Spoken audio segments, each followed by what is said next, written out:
وما خلقنا السماء والأرض وما بينهما لاعبين ما خلقناهما إلا بالحق ولكن أكثرهم لا يعلمون إن يوم الفصل ميقاتهم أجمعين يوم لا يغني مولى عن مولى شيئا ولا هم ينصرون إلا من رحم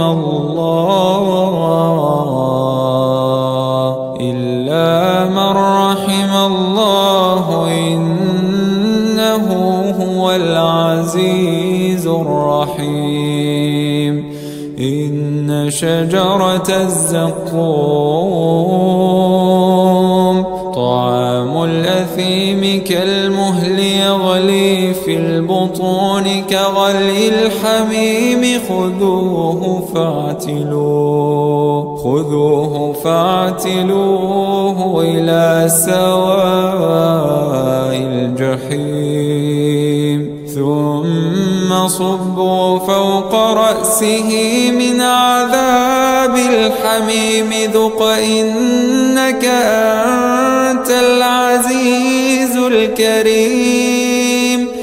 إن هذا ما كنتم به تمترون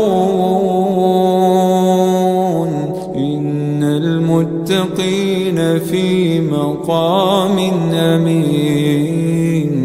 في جنات وعيون يلبسون من سندس واستبرق متقابلين كذلك وزوجناهم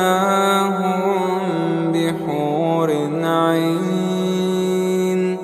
يدعون فيها بكل فاكهة آمنين لا يذوقون فيها الموت إلا الموتة الأولى ووقاهم عذاب الجحيم فضلا من ربك ذلك هو الفوز العظيم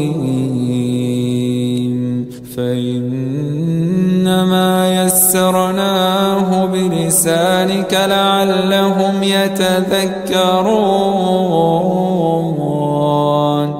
فارتقب إنهم مرتقبون